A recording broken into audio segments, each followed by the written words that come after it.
I'm Mike Vardy, and I'm about to revisit a conversation from the vault with James Clear. Welcome to another episode of A Productive Conversation. If this is you returning, thanks so much. It's definitely another episode for you. If it's your first time, this is a great one to start with. It's an episode from the vault from back in January of 2019. So we're coming up on the 5 year, we're getting closer to 5 years when this episode came out. And I'm really excited to bring it back out of the archives for you to listen to today. It's with James Clear, the author of Atomic Habits, an easy and proven way to build good habits and break bad ones.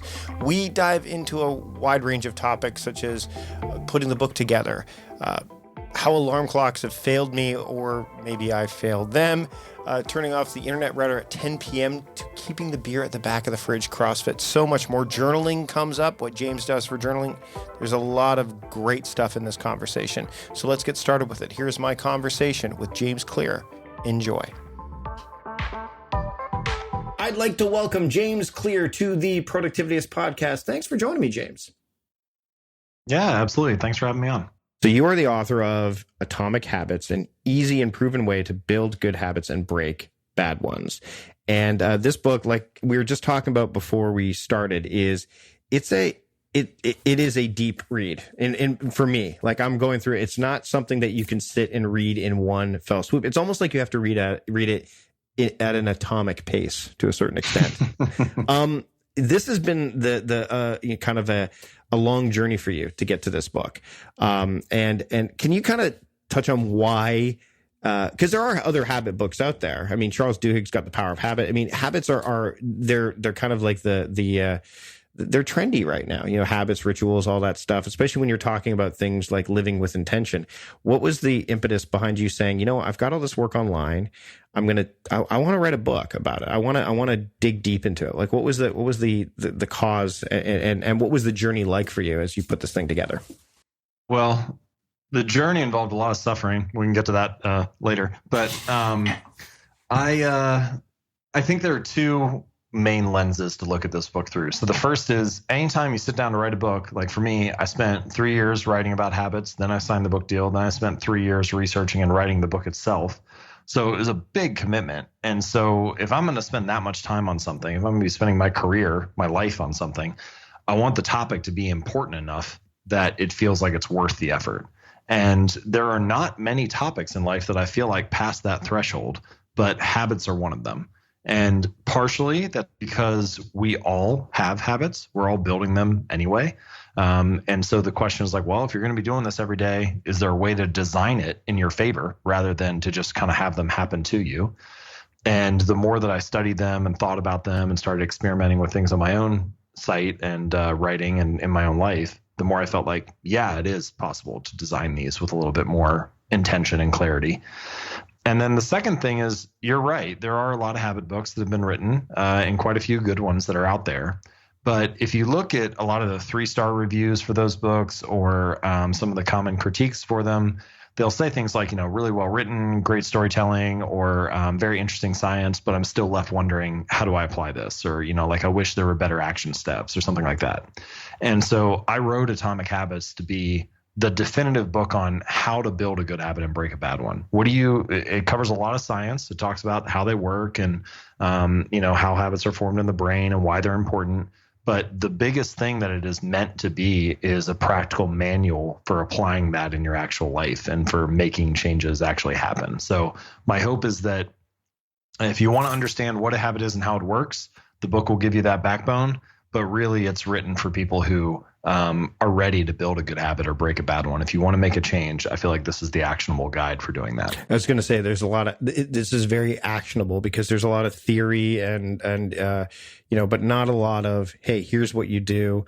One of the things that I've found with habits is that people tend to take on too many of them at once, especially if you're talking about like when they start the new year or whatever. They first off, they don't break it down into the atomic level. And I want to talk about the term atomic, in a little bit here. But why do you think people, when they are looking to take on habits, they tend to look at them from they sit down, when they take the time to sit down and go, okay, what are some habits that I want to adopt? They try to do too much all at once. And how can you help people break that pattern? How does this book help people break that pattern? Because that's something I see a lot. Yeah, it's a good question. I think there's probably some kind of natural momentum when you're brainstorming like that. You like get one thing done, you're like, oh yeah, that'd be great. And then you start, just like bleeds into the next thing.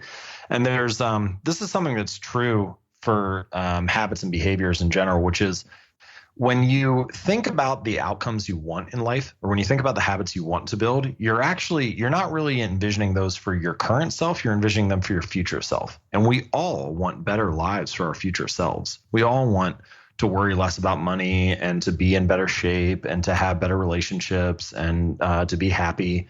When you think about your future self, it's very easy to get that generated. And so I think any goal setting exercise naturally tends to spiral into 5 or 10 or 15 things that you want to change and not just one simple thing. And I think the antidote to that, Atomic Habits covers many things related to this and like how to break things down. But I think if I was going to recommend one place to start, I really like what I call the 2-minute rule. And the basic idea is you take whatever habit you're trying to build and you scale it down until it takes 2 minutes or less to do. So whatever your ambitious plan is, maybe it's like read 30 books a year and that becomes read 1 page, or maybe it's do yoga 4 days a week and that becomes take out my yoga mat. And the core idea is that you're just trying to scale it down so that it's something that's so simple to do that it's not intimidating and so quick and easy to do that you could actually automate it. Because there is a little bit of a distinction here between what I guess we could call like a habit and a routine. Right. Like a lot of the time we use the phrase habit to mean something else. Like the technical definition of a habit is a behavior that is repeated enough times to be more or less automatic. But you might say something like, I want to get in the habit of, writing every day, or I want to get in the habit of going to the gym. And I know what you mean when you say that, but like you're never going to go unconscious and just be on autopilot when you're writing for an hour, right? Like writing is a very effortful thing, or you're not going to just go to the gym for 45 minutes and totally forget what you're doing. It's not like you can do it mindlessly and automatically, like brushing your teeth or tying your shoes. So the key insight here is you can make the first 2 minutes automatic. Like you might have to put effort in during the workout, but you can build a habit of changing into your workout clothes as soon as you get home from work. Or you might have to put effort into writing for an hour each day, but you can make it automatic to wake up, grab a glass of water, and open up Evernote and start writing the next article. So the 2-minute rule kind of helps you scale it down and make it easier to get started. How important is it to slow down when you're trying to develop a habit? So let me give you an example. You talked about workout clothes, and I've been reading a lot of articles about, especially, as you get closer to the end of the year and people talking about how to be more productive. Fast Company brings out their annual list of the most productive people and their thoughts. One thing that came up was this idea that you talked about getting your workout clothes out. Some people sleep in their workout clothes because it's one step removed, that they one little bit of friction that they can remove to get them that much closer to working out. How important is slowing down to really get these things down to their smallest or atomic level so that it does make adoption of the habit easier? And then secondly, how do you recommend people get to that level of slowness or deliberation so that they can really be sensible about it, as opposed to just saying, okay, I'm gonna go do yoga. Sure, I'll put my mat out. And then that doesn't necessarily work because it wasn't necessarily the right trigger or the right activity for them to that 2-minute activity that you're talking about. Yeah. So the process of behavior change almost always starts with awareness. Now, your behavior can change without you being aware of it. Like there are a bunch of studies that have done this. They change something in the environment and you act differently, even though you don't realize it. But if you want to design your habits, if you want to be in control and not have your behavior happen to you, then you almost always need to start with some level of awareness. So slowing down is a way to notice what you're doing. And this is why one of the methods I mentioned in the book is what I call the habit scorecard. And basic idea is you just start at the beginning of your day and you list out all the behaviors that you're going to perform. So, and I wake up, I turn off my alarm on my phone, I check Instagram, I get out of bed, I make my bed, I take a shower, I get dressed. Like you just go through your day in granular detail. And then After you have that list, you can assign a positive sign to it, a plus sign if it's positive, negative, a minus sign if it's a negative habit, or just an equal sign if it's fairly neutral. And the point of that is not to like feel guilty or to judge your behavior. It's to become aware and slow down and see what's actually going on. And once you slow down and like see the links in the chain, you see the different behaviors you're performing each day, that clarifies a little bit where to insert a new habit or where to step in to change that routine. And, like you might notice that the bad habit that I have is I'm like checking Instagram too often. And then once you have that list, you see, oh, well, one of the things I do is I wake up and I turn my alarm off, and then I start scrolling on Instagram before I've even got out of bed in the morning.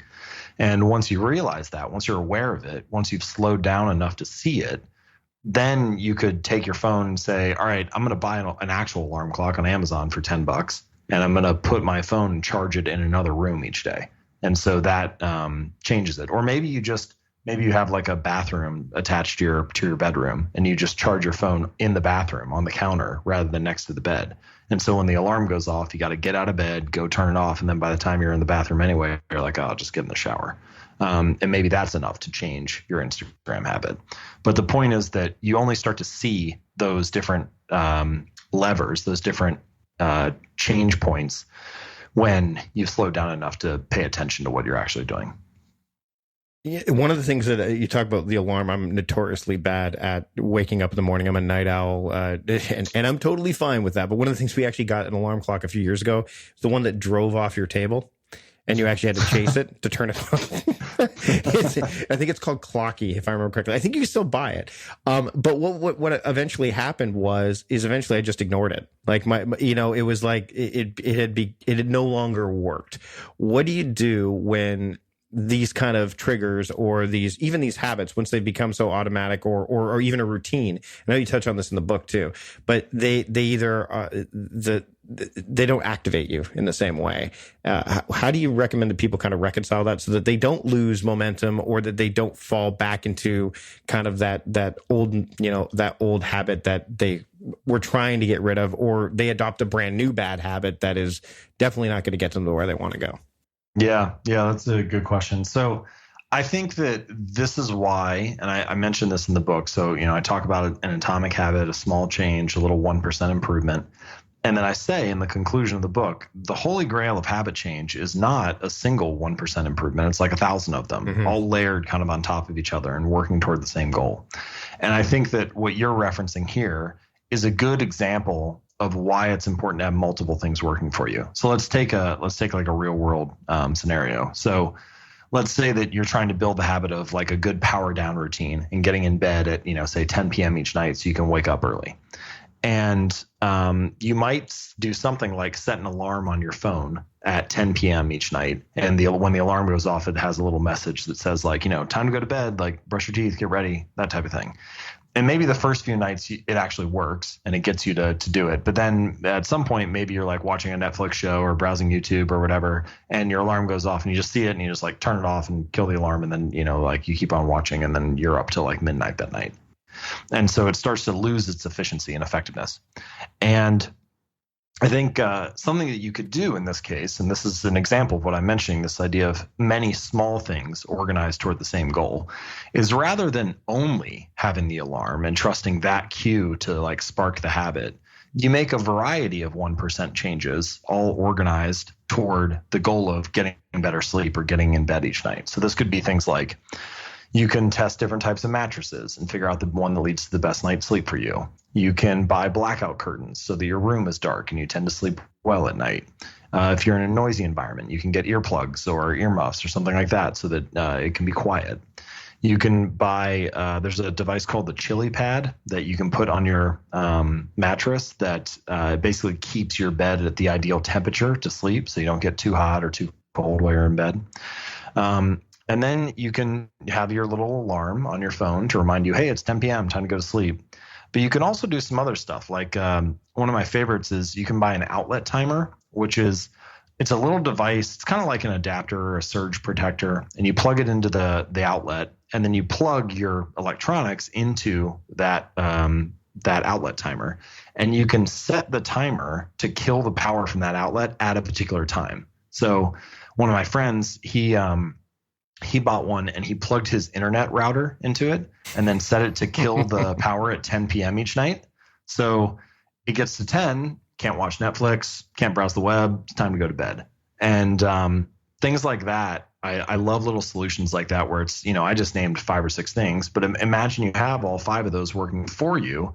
Suddenly the habit of getting in bed at 10 and getting a good night's sleep becomes easier because you're not relying on one thing. You have a variety of them. Yeah, I mean, I've put this in place to make sure, because as a night owl, I will stay up past 1:30 if I'm in a modality that, but I've got screen time set up on my iPad. So at 1, I get a warning. I'm like, okay, but then part of my brain goes, well, yeah, but I still want to do this. So how do I find another way? And there's over time, I've had to set up about 4 or 5 different blockades. It's kind of like the rat in a maze thing, right? Well, I'm going to go this way. Oh no, I can't go this way. Oh, I can't go. And then eventually, like, okay, well, I guess I'm going to go to the place that the wise Mike who set it up, 3, 4, 8 months ago said, no, we set 1:30 as your bedtime because you need to get up at 8:30 because your kids have to go off to school and, your wife needs you to do that. So I think that's a really good point is multiple triggers, multiple avenues, because that just provide, I guess, enough friction, right? Like just enough to make it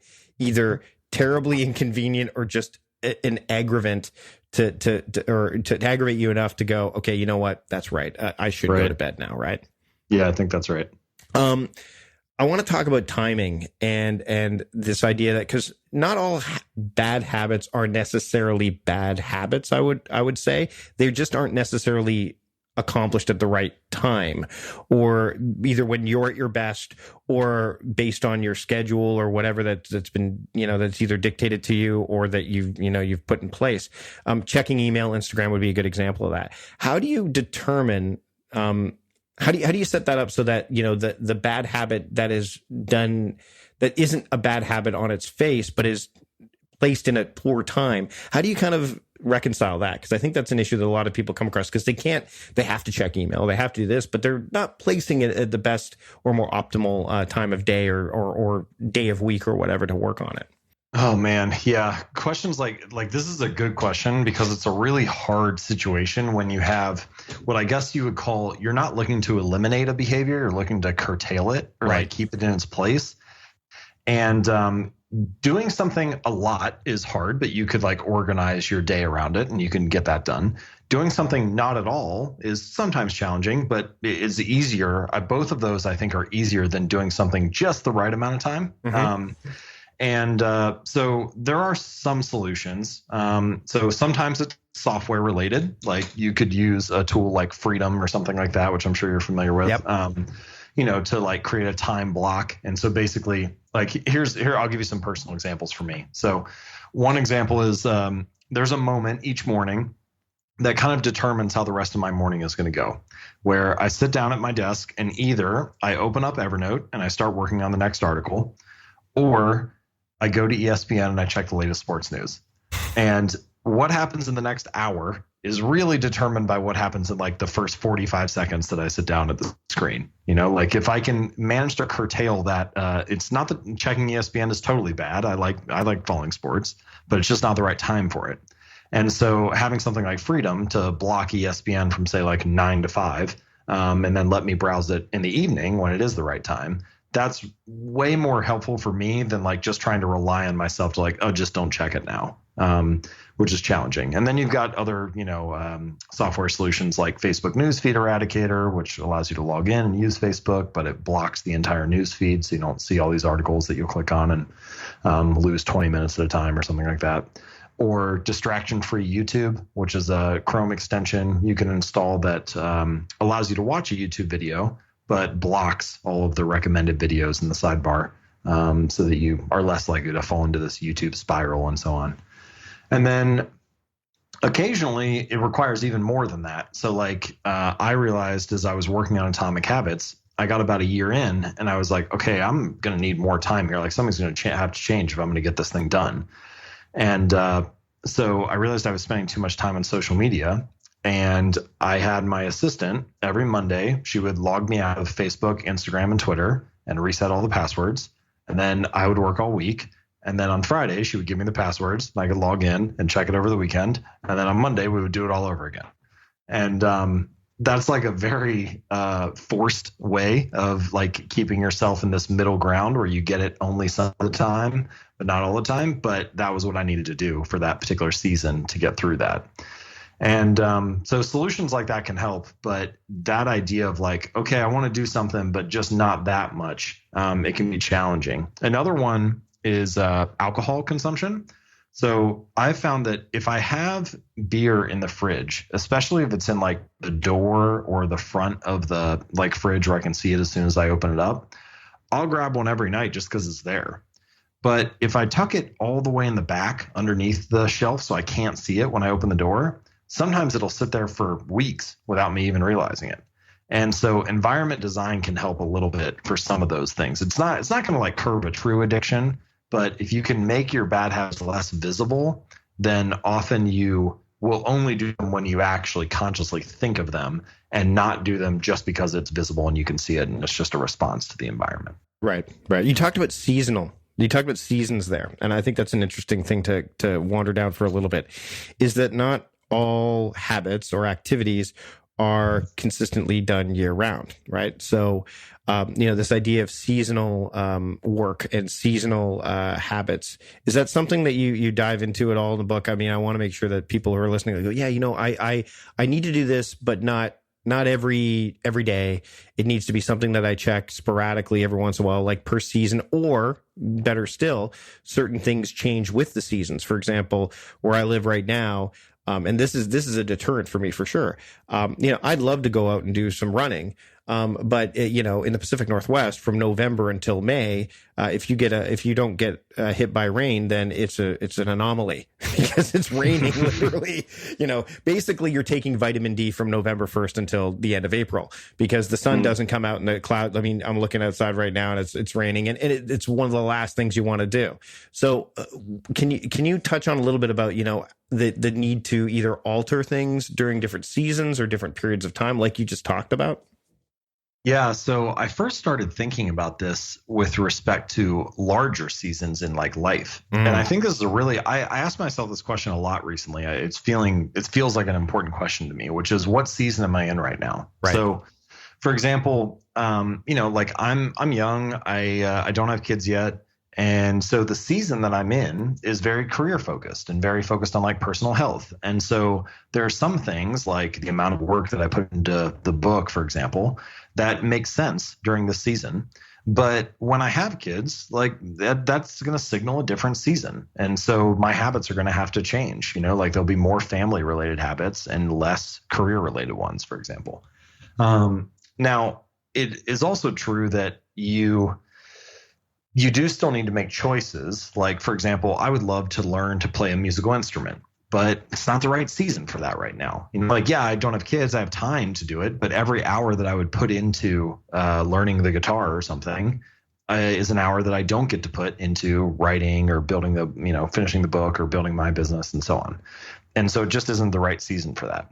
So habits change with seasons, and that's fine. I think a lot of the time, especially I just spoke at an event last week, and a young mother came up to me afterward and was all worried about the fact that, like she isn't able to do some of these things that she was able to do 2 years ago before she had her little toddler. And it's like, I hear you. I'm ambitious too, and like there are a lot of things I wish I had time to do right now that I don't. But you're in a different season, and that's fine. You don't need to feel guilty about that. So I think generally that's definitely true that habits change with seasons.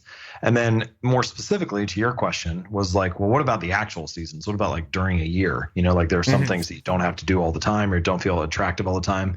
You mentioned running outside in the rain in the Pacific Northwest. I've had other readers tell me, try working out in a gym in Austin, Texas in July. It's like, no thanks. Yeah. There are a lot of people who are like, I like lifting weights, but not that much, so you are contingent on your environment a little bit there. And in that case, I think it can be two strategies can be helpful. So the first strategy is if it's something that is done infrequently enough to actually be a habit, then it makes sense to automate it or schedule it whenever possible. So like rebalancing your investment portfolio. That's something that most people are, if they bother with it at all, are only going to do like once a year. That's never enough to be habitual. So either use a robo advisor or some kind of software to automate it, or schedule a meeting with your financial planner, some standing meeting every January or something, where you review your portfolio and then you rebalance then. So basically let the calendar or the software do the remembering for you, because the habit's not gonna stick, because it's just not repeated enough. The second strategy though is that even if the environment is not primed for the behavior you want to build, you'll still stick to it if there's a strong social reason. So many of our behaviors are socially reinforced. And I've seen this in my own life with this CrossFit gym that I work out at. Mm-hmm. CrossFitters are crazy. They're like obsessed with working out. And one of the things that gets it to stick is the community. They go to dinner together. They like have parties together. Imagine people doing that at like a Gold's Gym or an Equinox or something. Like, it would be so weird. Everybody just goes in there and does their workout for like 30 minutes. But because the community is so strong, people will drive. There was a couple of years ago, there was like a bad snowstorm. Someone got in a wreck on the highway, like trying to go to the gym. Like a lot of people were like, it's raining outside, I'm not going to go to the gym. But because the social reinforcement is so strong, they'll still overcome the obstacles in their environment. And so the key insight there is you want to join a tribe, join a group where your desired behavior, whether that's working out or writing or whatever, is the normal behavior. Because if it's normal in that group, then it's going to seem attractive to you to do it, even if it's not convenient. Like if you hang out with a bunch of jazz musicians who play music 5 nights a week, well, there are going to be some nights where you don't feel like playing music, but it's like, well, all my friends are doing it too, so I'll show up and go to practice. And so social reinforcement can be a big factor as well. We've been talking about apps and different tools that you can use, and I want to touch on this idea because I've used this as well. Is the idea of, if I want to make something stick or I want to make something consistent and I don't want to have to think about it, apps make sense. Whether it's a to-do list app or there's plenty of, you've probably seen more habit tracking apps than I have. You're probably one of the few people that have. But I want to talk about what I come across with people is they'll be hesitant or they'll have this bias in place. We're like, no, I'll remember it. Or no, I don't need to write that down. I've got it. And, the old adage, I think Field Notes quotes is, I'm not writing it down to remember it now. Later, I'm writing it down to remember it now. This idea of getting it out of your head and putting it in some place that you can trust. Because let's face it, you can't trust your brain. We'll talk about a tool and specifically that you and the folks at Baronfig have developed, but how do you get people past that barrier? Number one, actually, do you encourage that kind of capture? And number two, if you do, how do you kind of encourage people to break through that bias of, no, I got this. Don't worry. I'll remember it. Despite how fast life is, I've got this.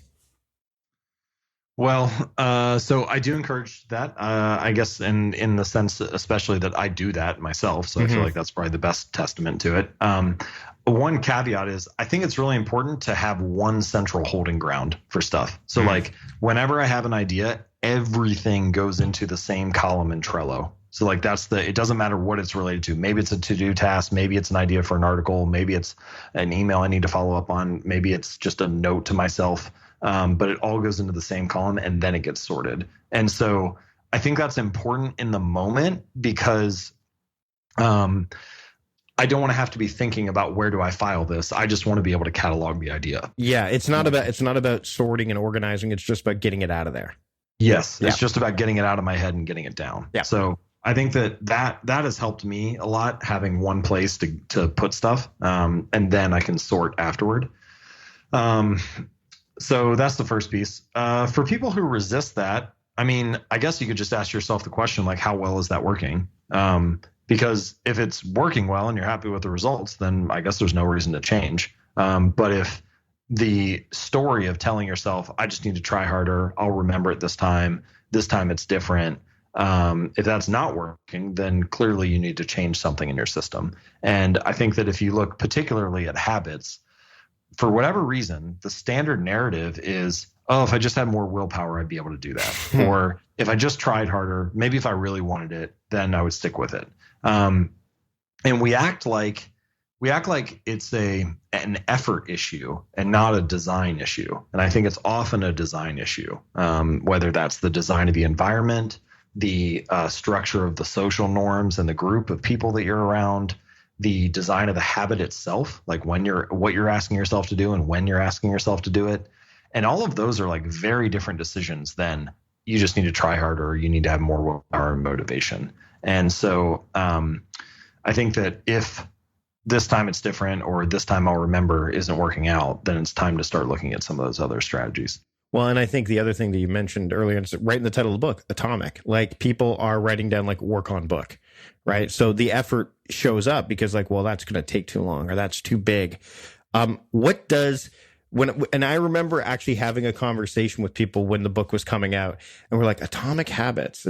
For me, it was interesting because I didn't think of habits at that kind of with that kind of connotation attached to it. I definitely, and I've written about this. I actually there's a Medium article. I'll link to it. I actually quote you from an article I think that you wrote for Susan Cain for her Quiet Revolution. I think that you were. Yeah. I said this is what it broke down to. So you can read that if you don't want to hear James talk about the 3 different reasons what atomic means. But for me, it was like, I wrote it because I talk about a project has particles. So I kind of like said, hey, let's riff on this a little bit, because I think most people will write down a project. They'll write down a task. They'll be like, work on book. I'm like, that's not a task. That's a project. Like a book is a project. So you need to break it down to as small of components as you possibly can. Can you talk about that term atomic and how, first off, how you kind of said this is the right word to describe it, and secondly, what that word kind of means and the kind of prongs that word means when you attach it to habits? So I like the title of the book now, but I actually was unsure about it early on. And what's funny is that if I think back to my initial reaction of what are some very popular titles now, often I actually have a fairly negative reaction early on. Like I remember the first time I heard 4 Hour Work Week, I did not like the title at all. Right. Or even my good friend who's passed away now, Scott Dinsmore. First time I heard Live Your Legend was the name of his site. I was like, it just didn't land with me right. Yeah. But it's funny that those titles and many others that didn't quite sound right at first, I think there's something to, if a title catches, sometimes if it doesn't sound right, it's sometimes it's bad, but sometimes it's a signal that it stands out. It's not normal. It's not easy to brush away. It's not like, oh yeah, that sounds like a standard title. And that's important because it needs to be memorable. It needs to have even if people have a negative reaction to it, you don't want it to be too negative, but you do want your title to invoke emotion. You want people to feel something or to think something, to at least have a reaction to it, because that means they're going to remember it. If it's so bland that it's not memorable, then that's I think even worse. So anyway, I was a little unsure of it at first, but I ended up settling on it and really like it now. And I chose the phrase atomic habits for 3 reasons. So the first meaning of the word atomic is what you would expect, like tiny or small, like an atom. And that's a key piece of my philosophy. Habits should be small and easy to do.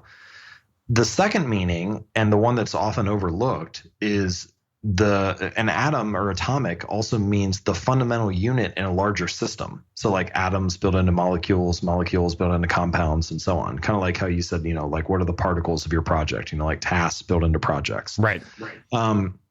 And I think we could say that habits are kind of like the atoms of our lives in a way. They're like these little routines, these tiny behaviors that you do. And when you layer them all together, you end up with the system of your daily routine. And then the third meaning of atomic is the source of immense energy or power, like atomic bomb, that kind of thing. And I think that if you combine all 3 meanings, then you understand the narrative arc of the book. And this is why I ultimately settled on the title, is because if you make changes that are small and easy to do, and you layer them on top of each other like units in a larger system, then you can end up with some really remarkable or powerful results in the long run. Well, and I think the other thing you mentioned, Tim Ferriss's 4 Hour Work Week, on its face, it's like, you mean I only have to work 4 hours a week? And really it means no, it only feels like you're working 4 hours a week. That's really kind of the crux of it, right? So I think that I wanted to bring that to the attention of people, because the term atomic, it's one of those things where it's like, I think people, like you said, at their face are going to go, oh, like tiny, like, the building blocks. But, the more, and again, going through the book, what I loved is there's the actionable component to it, which is so critical because, like you said, there's lots of theory, there's lots of science around the cue, routine, reward, all that stuff. But like, okay, how? And we talked about apps, and I use apps as well, but I'm also a bit of a paper junkie. And anyone who's followed my work for a while knows that I'm a huge fan of Baronfig stuff. My wife is like, you cannot buy any more pens. You cannot, like, what are you doing? You don't need 7 Squire pens. I'm like, yeah, but this one's orange. So you and the folks at Baronfig have put together a product that kind of, you talked about like the power of a system and stuff like this. Can you touch on it a bit? Because I know I've talked to Joey about it as well, who's the founder and CEO. But I want to talk a bit about what brought you to the table with this, and when you were kind of putting this thing together, was there hesitation? Because I know that it's very, like it's very personal and very subjective, and all of a sudden you're putting this framework in place that might almost feel too rigid and maybe not fluid enough for people to kind of work with. So can we touch on that a little bit? Yeah. So as you mentioned earlier, I have seen many, many habit apps. I get pitched them all the time and asked for my thoughts on them and so on. So I've seen a lot of digital solutions. I've also seen quite a few manual solutions, whether they're productivity journals or daily journals or gratitude journal, like things like that, whatever it is related to building some kind of habit. I've seen a lot of those. And my typical complaint with any of these systems is that they are too rigid and fixed. If you take like most of the journals that are out there, they don't look like a notebook. They look like a template. Like you're being handed a sheet that says like, fill out, these are going to be your top 3 things for the day. And these are the 5 things you're grateful for. And these are the whatever, the different things that you have to, your most important task, or the date goes up in this top right corner or whatever. And if you want to do anything outside of that template, that piece of paper becomes useless, because that's what it's like, literally printed. It's not a notebook where you can write. So Baronfig, I think, produces the highest quality notebooks that you can find. They're certainly one of the premier manufacturers of notebooks and accessories, pens, and so on. So I thought they were great to partner with. Quality is really important to me. And then secondly, from the very beginning, I wanted to solve that problem of how do we create a notebook or a journal that makes it easier to build habits, is actually useful in daily life, but is not so fixed that you can only do it the way that, we're saying to do it. And so what we settled on is the vast majority of the journal. It's called a habit journal. It's called the Clear Habit Journal. The vast majority of it, like 180 pages or so, is what we call a split grid, but it's basically a dot grid. And then it has a few custom markings on it that make it easier to divide the page into halves or thirds. So if you're into bullet journaling or making some of those kind of layouts, it'll be like super simple for you to use. You don't have to count dots or anything. And there are, so anyway, the majority of it is you can use it the same way that you would use any dot grid notebook. And then at the very beginning and the very end, there are 2 sections that are particularly useful. There's a section at the beginning called 1 line per day that makes it as easy as possible for you to build a daily journaling habit. And basically there are 31 lines on each page, and you can create a prompt for yourself. Like the one that I've been using is what happened today. And so each day I just write down where I am and 1 sentence about what I did. And so suddenly I'm looking back on it now. It's the first time that I've actually stuck to a journaling habit each day. I think a lot of people don't journal because they think it needs to be, like a page or paragraphs or something like that. And they do it for a week, and then it starts to feel like a hassle. And so the idea, similar to the 2-minute rule that we talked about earlier, is to make it as simple as possible to build a journaling habit. So that's the section at the very beginning. So there are 12 pages for that. So 1 for each month. And then there's a section at the very end that has a habit tracker template. And so you can basically write down the habits you're trying to build. Like mine right now, mine says journal, read 1 page, and stretch for 1 minute. So those are the 3 habits that I've been tracking this week. And each day I just put a little dot or a little X on that day when I do it. And once again, there are 12 of these. So you can see it for each month of the year by the time you fill the whole journal out.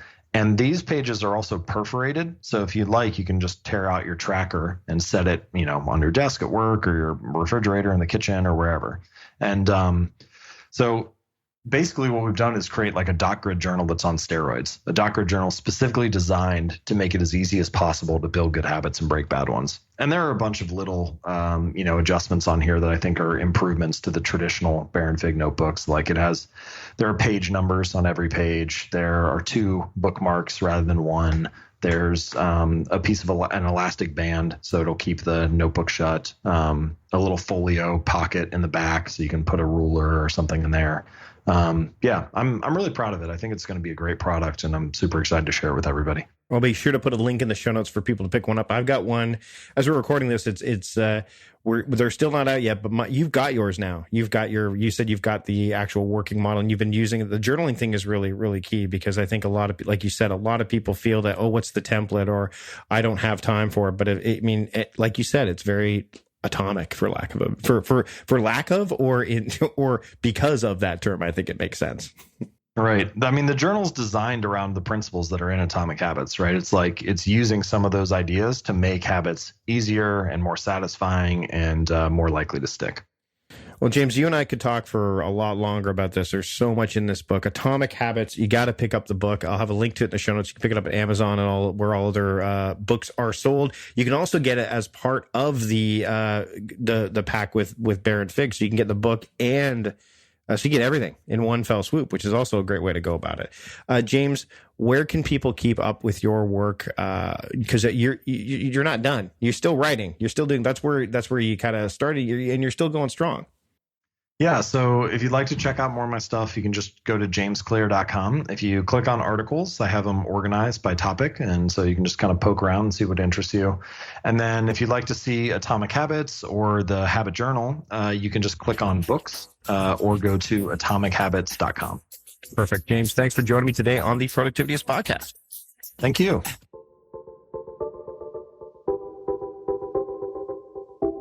Thanks so much for taking the time to listen to this episode. You can find all of the takeaways, key discussion points, and relevant links at productivityist.com/podcast485.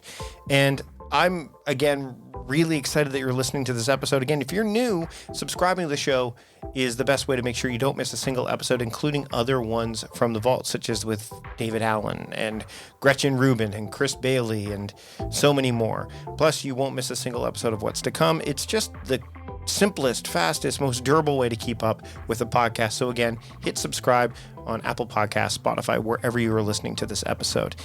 If you want to support the show in another way, directly in terms of financially, well, maybe indirectly, is that you can check out the sponsors. Go to productivityist.com/podcast sponsors and check out the sponsors you heard during my conversation with James today. That's it for now. That's it for this episode. I'll be back with a shiny new episode next time. Until then, I'm Mike Vardy, the host of A Productive Conversation, reminding you to stop doing productive and start being productive.